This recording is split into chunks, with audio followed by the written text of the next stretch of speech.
jumpa lagi dengan Nini Besti. Kali ini Nini Besti akan menceritakan cerita terbaru lagi. Cerita kali ini berjudul Sesat di Hutan Larangan ala Seropan. Tonton dan dengarkan ceritanya sampai akhir biar tidak tersesat lebih jauh lagi. Padli, beliau menceritakan di bulan Mei tahun 2014. Ketika itu, Padli baru saja lulus dari SMA. Nah, setelah lulus, Padli mendaftarkan diri untuk berkuliah di beberapa universitas pilihan dari si Padli. Salah satunya, universitas yang menjadi tempat Padli mendaftar ini adalah kampus atau universitas yang ada di Yogyakarta. Mau nggak mau, Padli yang asli tinggal di Depok, keterima kuliah di Yogyakarta. Pada saat ini mau nggak mau dia harus ngekos, dia harus tinggal di Yogyakarta. Tinggal di kosan yang dekat dengan kampus tersebut. Setelah Padli mengurus segala sesuatu kepindahannya ke Yogyakarta dari Depok, Padli setelah mengurus segala sesuatu administrasi di kampus tempat dia akan kuliah, hari-hari dilaluilah oleh si Padli ini sebagai mahasiswa baru di universitas tersebut. Padli ini berkenalan dengan seorang mahasiswa baru juga yang sama-sama berkuliah di kampus itu, yang bernama Jamal yang berasal dari Karawang. Jamal sering main ke kosan Padli, begitu juga Padli sering pula main ke kosan Jamal. Sampai di mana? Di kampus itu. Untuk mengisi waktu-waktu luang, untuk menyalurkan hobi, Padli dan Jamal mengajak beberapa orang teman juga yang ada di kampus tersebut untuk membentuk sebuah grup band. Sampai di pada suatu hari, Jamal mengajaki Fadil ini untuk berziarah. Saat Jamal ngajakin untuk ziarah, Fadil berpikir ziarahnya tidak keluar dari wilayah Jogja. Fadil mengetahui dia kalau di Jogja itu banyak makam-makam yang sering didatangi oleh penziarah. Fadil berpikir Jamal ngajak dia ke sana, tapi ternyata tidak, sahabat-sahabat. Ziarah yang diajak oleh Jamal ini keluar dari Jogja ternyata. Jamal mengajak Fadil berziarah ke wilayah Pekalongan ke makam salah satu wali Allah yang bernama Al-Habib Ahmad bin Abdullah bin Talib Al-Attos. Jamal mengatakan kepada Fadil, "Kamu jangan khawatir, kita berangkatnya masih hari Minggu kok, pas kita libur kuliah. Nah, malam sebelum kita berangkat, biar pagi-pagi kita bisa OTW." Jamal bilang ke Fadil, "Kamu nginep di kosanku ya." Jamal kepada Fadil dan Fadil pun mengiyakan. Singkat cerita, jam 7 di Minggu pagi, Fadil dan Jamal berangkat dari Yogyakarta menuju Pekalongan dengan mengendarai sepeda motor. Pada saat itu, Jamal yang mengemudikan motor sedangkan Fadil dibonceng oleh Jamal. Di perjalanan, Fadil bertanya sama si Jamal yang tengah mengendarai sepeda motor ini, "Mama, emang lu hafal jalannya dari sini ke tempat yang kita tuju?" "Gak, Dil. Gua nggak hafal jalannya, bahkan nggak tahu." "Lah, terus gimana kita bisa sampai ke sana?" "Dah, tenang aja," Jamal bilang Fadil. "Kita tinggal buka map, ikutin map sampai kita ke sana. Dah, pokoknya kamu tenang." Dan Jamal mengatakan kepada Fadil, "Di perjalanan kita santai-santai aja, Dil. Kalau bisa, tibanya nanti kita di Pekalongan, tempat ziarah, itu sampainya malam. Lebih tenang, penziarah-penziarah lain tuh sepi. Kita bisa hikmat, bisa khusyuk ketika berziarah di makam Al-Habib." Alhasil mereka pun di perjalanan memang betul-betul nyantai karena ndak terburu-buru, ndak dikejar-kejar waktu. Jalan sebentar, mampir dulu di warung kopi, nyantai dulu, ngopi dulu, baru jalan sebentar lagi, mampir lagi di warung kopi, ngopi lagi, nyantai lagi. Jamal sama sekali tidak memaksakan diri untuk cepat sampai ke Pekalongan. Sangat santai sekali dalam perjalanan tersebut sampai di jam 8 malam. Akhirnya mereka pun tiba sampai di wilayah Pekalongan. Jamal pun segera mengendarai motor untuk sampai ke tempat yang ingin mereka tuju untuk berziarah. Dan tibalah mereka ke depan makam yang akan mereka datangi untuk berziarah. Di jam 8 malam pada saat itu, Jamal di sini terkejut melihat rombongan penziarah masih ramai ternyata. Bahkan ini ramai sekali.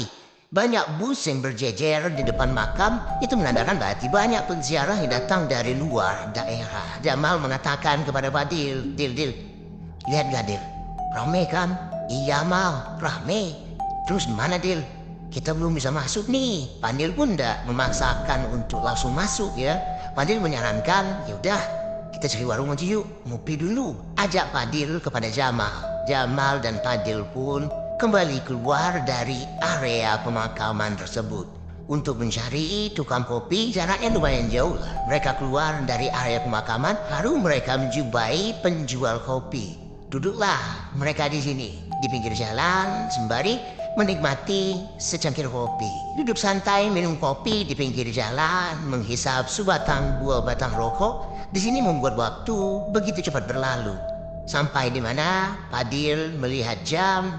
Waktu sudah menunjukkan jam 10 malam. Terkejutlah Fadil di sini karena perasaannya baru duduk ya tiba-tiba udah jam 10 aja. Fadil mengatakan kepada Jamal, wah Ma, udah jam 10 Ma. Yuk kita ke makam yuk. Pasti udah sepi nih, udah pulang lah penziarah tadi. Nanti kita malah kemalaman lagi Mak. Gagaslah mereka ini meninggalkan tempat ngopi tadi di pinggir jalan untuk menuju ke makam. Dan setibanya di makam, alhamdulillah di jam 10. Walaupun kondisinya belum betul-betul sepi tapi sudah lumayan lah. Akhirnya Fadil Jamal memutuskan untuk segera naik ke atas untuk berziarah ke makam tersebut. Setibanya di area makam, mereka duduklah. Mereka bertawasul, berdoa, mereka mulai wiritanlah seperti penziarah-penziarah pada umumnya. Tanpa terasa, waktu kembali berlalu begitu cepat. Lagi-lagi Fadil tersentak melihat jam. Jam sudah menunjukkan jam 12 malam. Fadil merasa kalau ini sudah malam sekali. Mereka ini di perjalanan. Fadil langsung mencoba untuk mengingatkan Jamal, Mama, udah jam 12 nih Mal, gimana nih kita? Ini kita mau pulang atau nginep? Kalau nginep, kita nginep di mana? Kembali Fadil bertanya. Jamal mengatakan kepada Fadil, ya udah kamu gak usah risau. Kita nginep di sini.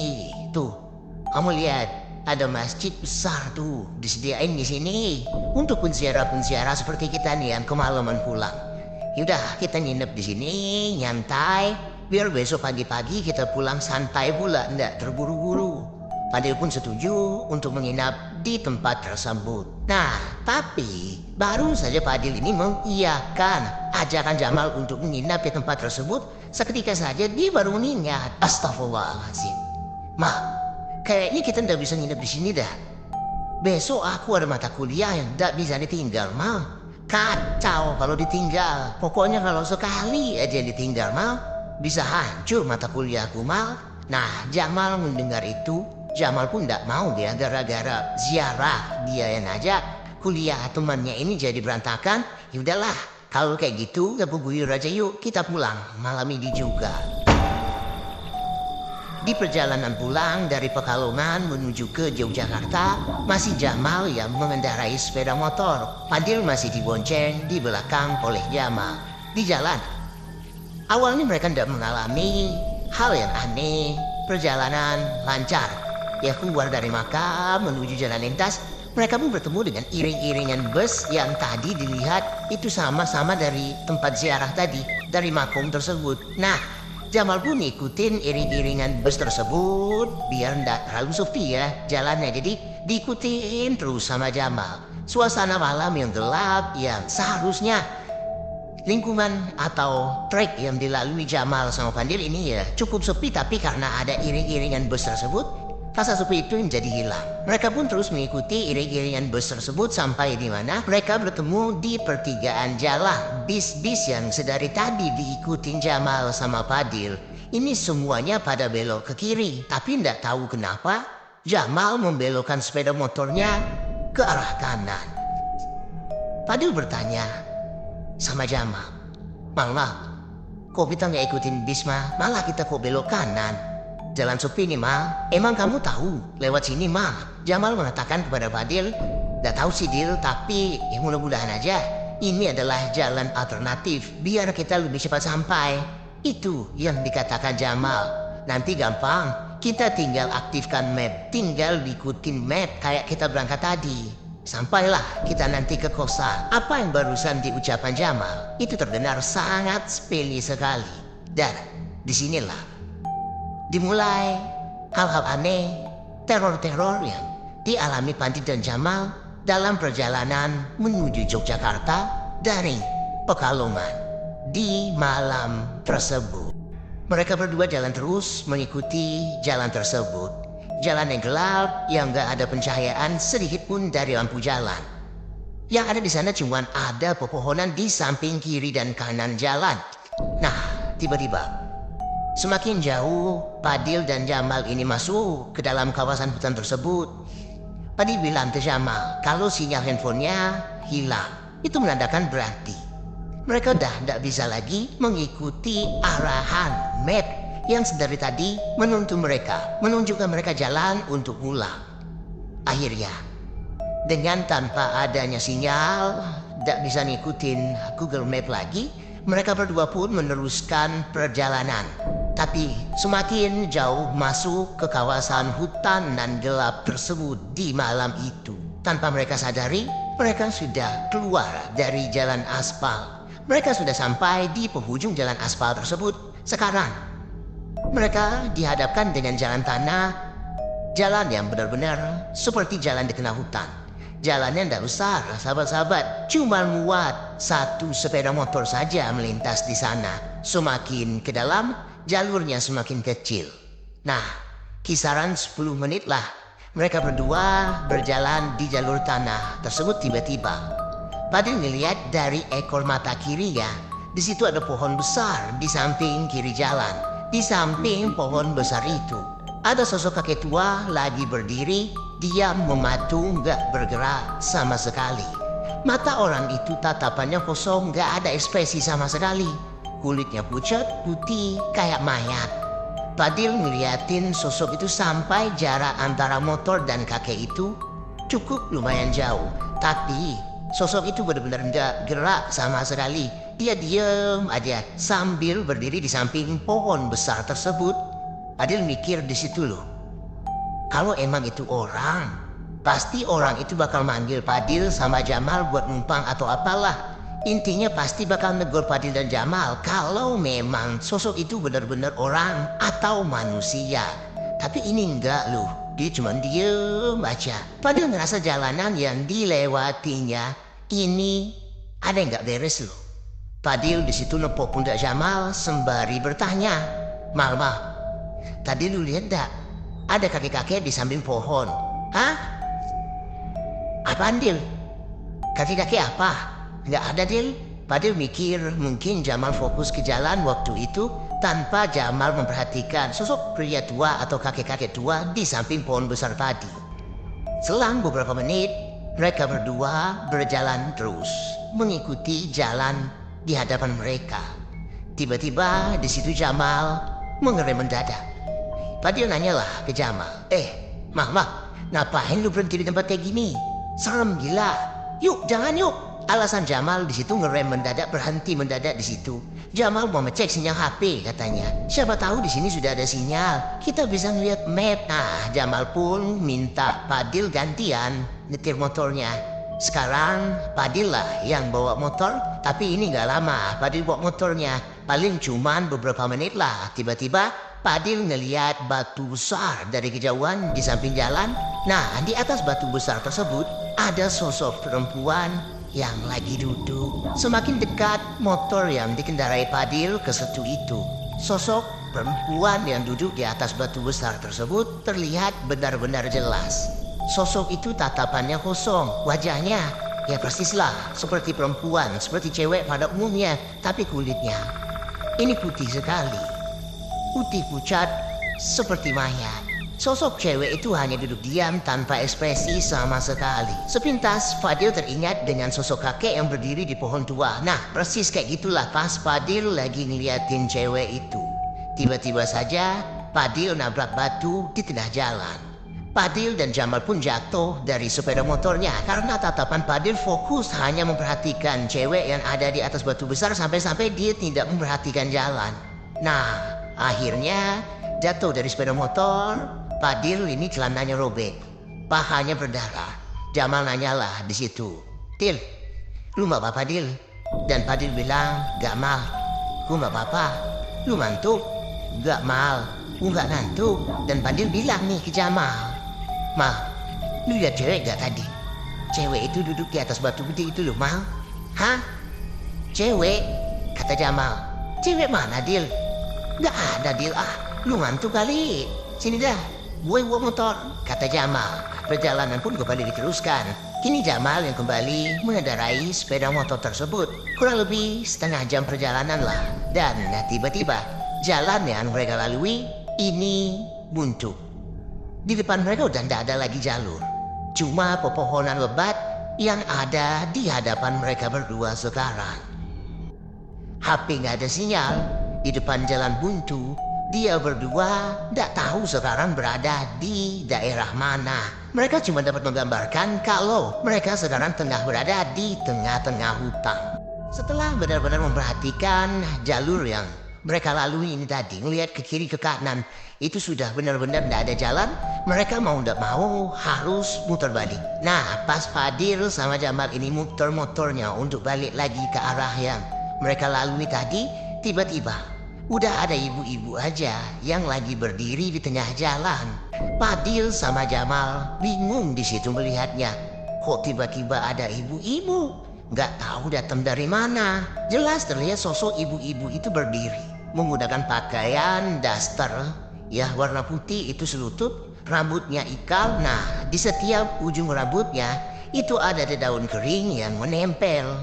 Nah, yang khas dari ibu-ibu itu adalah jari telunjuknya yang terus menggelung-gelung rambutnya. Ekspresi wajah dari ibu-ibu itu sama persis dengan kakek-kakek yang ada di samping pohon besar dan perempuan yang duduk di atas batu besar yang tadi dilihat sama Fadil. Fadil di situ bilang ke Jamal, "Mal, mau nggak kita tanya yuk ke ibu itu?" Tapi lu aja dilihat yang nanya. Jamal takut soalnya.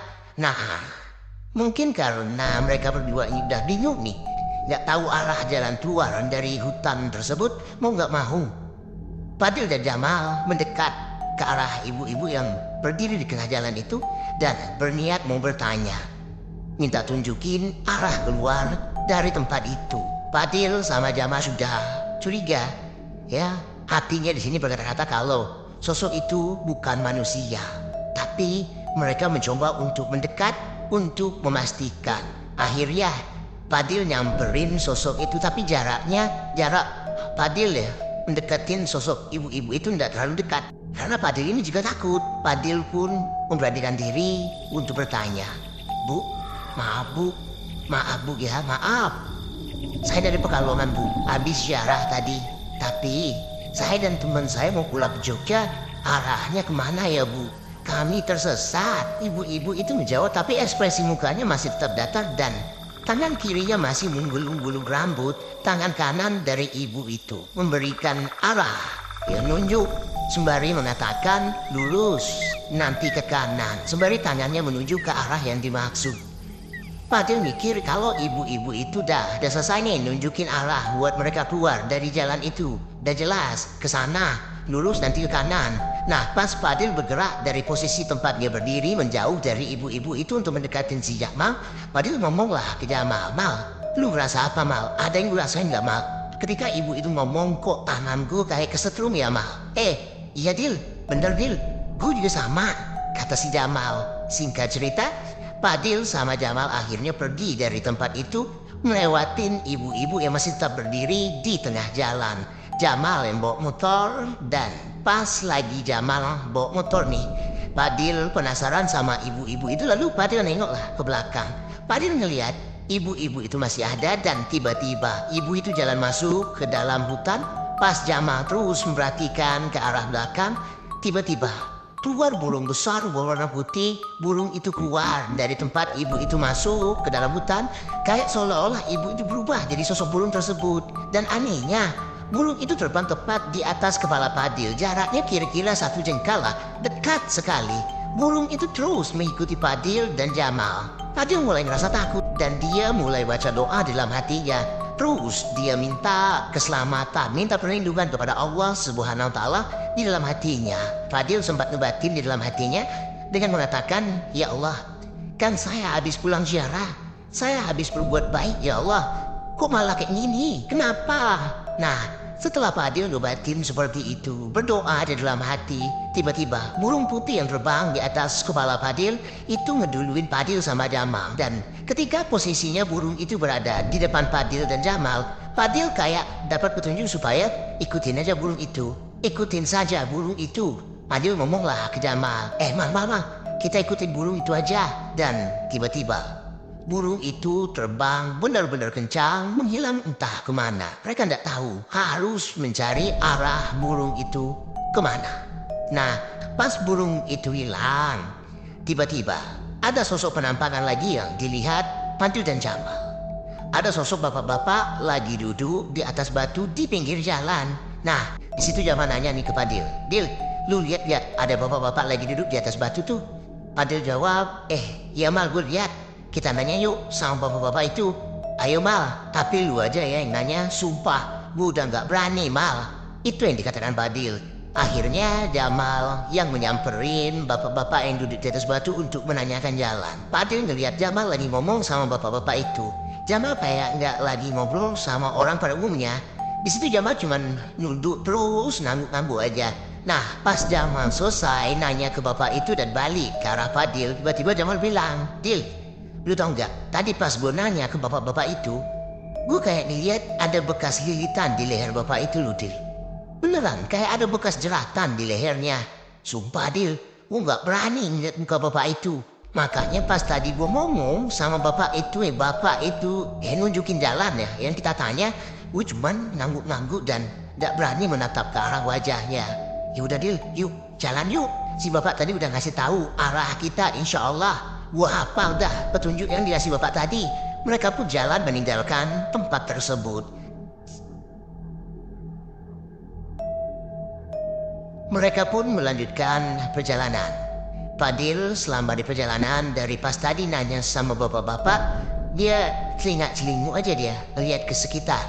Dia mikir ada apa lagi nih yang bakal ada di depan yang mereka lihat. Saking udah banyak kejadian-kejadian janggal dalam perjalanan tersebut, Fadil sama Jamal terus tuh jalan ngikutin arahan dari bapak-bapak tadi. Dan ternyata bapak itu ngarahin mereka berdua menuju ke satu masjid. Jamal ngarahin motornya ke depan masjid. Pas banget Jamal standarin motor di depan masjid tersebut, tiba-tiba azan subuh berkumandang.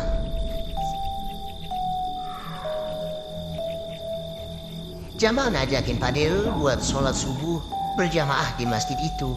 Nah, pas sholat subuh, Fadil benar-benar sedih pada saat itu. Dia kayak nggak percaya kalau bakal mengalami hal seperti ini. Apalagi Fadil baru pertama kali ngelihat hal-hal seperti itu. Penampakan-penampakan yang menakutkan seperti tadi. Nah, selesai menunaikan ibadah sholat subuh di masjid tersebut, tiba-tiba ada yang menepuk pundak Fadil. Pas Fadil nengok, ternyata ada seorang bapak-bapak yang pada saat itu Fadil berpikir kalau beliau, bapak-bapak itu, mungkin adalah seorang ustadz yang ada di daerah tersebut. Bapak itu bilang ke Fadil sama Jamal, "Habis ini kalian ke rumah bapak ya nak?" Fadil sama Jamal bingung ya. Terus Fadil bilang, "Emang rumah bapak di mana?" Bapak itu pun menjawab, "Tuh, di bawah sini, di bawah masjid sini, ndak jauh kok." Bapak itu pun berjalan menuju ke arah rumahnya, diikuti Jamal dan Fadil. Yang mana awalnya Jamal dan Fadil ragu ya, mau ngikutin bapak ini atau enggak. Tapi mereka berpikir, ya udahlah, bapak ini mungkin orang baik, yaudah kita ikutin aja bapak itu untuk ikut ke rumahnya. Jadi depan masjid ada tangga turun ke bawah. Nah, pas turun dari tangga masjid, itulah rumah si bapak. Fadil dan Jamal sampailah di rumah bapak itu. Mereka berdua dipersilahkan duduk oleh bapak-bapak ini tadi. Tapi ekspresi dari wajah bapak itu memang betul-betul dingin. Bapak itu memanggil anaknya terus ngomong sama anaknya pakai bahasa Jawa. Intinya percakapan dari bapak itu sama anaknya, tolong bikinkan teh hangat dan tolong bawakan roti untuk tamu kita. Dan gak lama kemudian keluarlah teh hangat dan sepiring roti dari dapur rumah si bapak yang dibawa oleh anaknya. Ketika si anak mengantarkan teh dan roti ke hadapan Fadil dan Jamal, Fadil dan Jamal melihat ekspresi wajah anak itu sama kayak ekspresi wajah bapaknya. Wajahnya dingin, gak ada basa-basi sama sekali. Fadil dan Jamal sembari makan roti dan minum teh. Mereka saling bertatapan, ya, kayak bingung dengan keadaan yang mereka hadapi sekarang. Tapi mereka tidak bisa berbuat apa-apa ya. Mereka ya terima aja lah apa yang akan terjadi. Nah, selesai makan roti dan meminum teh hangat, bapak itu nanya kepada sama Jamal dengan wajah yang agak sedikit lebih santai. Sembari membakar sebatang rokok, bapak itu bertanya, "Nah, kamu ini dari mana tadi?"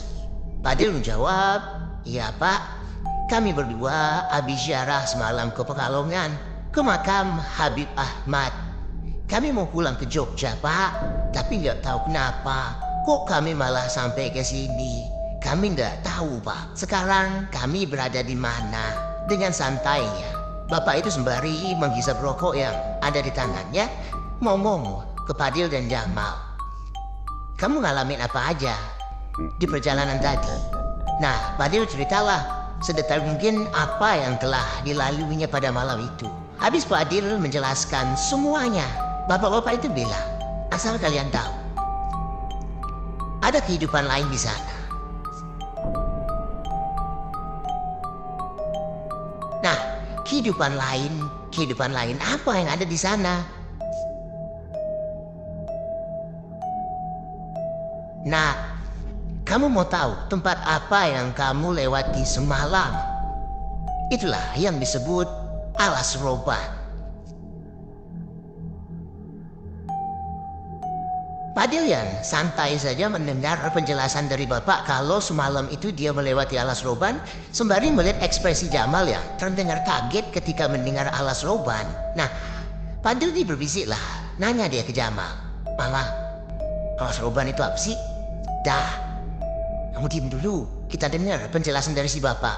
Tat, sampai kosan aku ceritain sama kamu apa itu alas roban." Namun setelah si bapak mengatakan kalau mereka semalam itu berada di alas roban, bapak itu tidak menjelaskan, tidak menceritakan apa-apa lagi.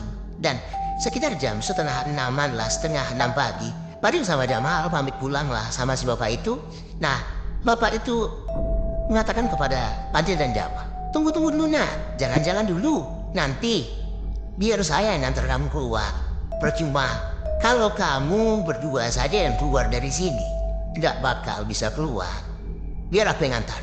Nah, jadi pas jam setengah tujuh pagi, si bapak ini manggil anaknya buat mengantar Fadil dan Jamal keluar. Mereka berdua ngomong tuh pakai bahasa Jawa, bapak dan anak ini. Intinya si bapak itu bilang sama anaknya supaya anaknya ngantar Fadil, Jamal keluar dari sini.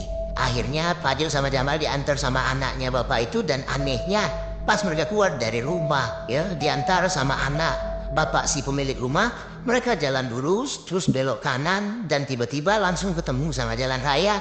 Padahal tadi kata bapak itu kalau gak diantar Fadil sama Jamal nggak akan bisa keluar dari sini. Nah, pas sampai di jalan raya, anaknya bapak itu bilang, Mas, kalau bisa jangan lewat sini lagi ya." Fadil nanyalah sama anak itu, "Emang kenapa?" "Gak apa-apa mas, bahaya aja lewat sini." "Ya sudah mas, hati-hati ya mas." Fadil dan Jamal pun berpisah dengan anak si bapak yang mengantar mereka keluar dari tempat tersebut. Dan mereka pun akhirnya sampai ke Jogja nih. Nah, pas di Jogja, Jamal baru bilang nih ke Fadil, kenapa dia tiba-tiba ngerem mendadak dan pura-pura ngelihat sinyal. Ingat kan waktu itu Jamal tiba-tiba ngerem mendadak dan minta Fadil yang bawa motor. Ternyata di situ Jamal ngelihat tiba-tiba ada kakek-kakek di tengah jalan. Sosok itu pakai tongkat, sarungnya diselempang kayak orang mau meronda, tapi nggak bawa senter. Jamal sengaja nggak ngomong karena dia takut nanti malah kejadian yang aneh. Karena menurut Jamal, sosok begituan kalau diomongin justru sebenarnya bakal ngundang mereka datang. Dan setelah Fadil mengetahui atau mendengar cerita tentang alas Huban, Fadil di sini merasa tidak percaya kalau malam itu Fadil betul-betul berada di alas Huban dan bertemu dengan sosok-sosok gaib, sosok-sosok yang ditakuti oleh orang-orang ketika melintas atau melewati alas Huban di malam hari.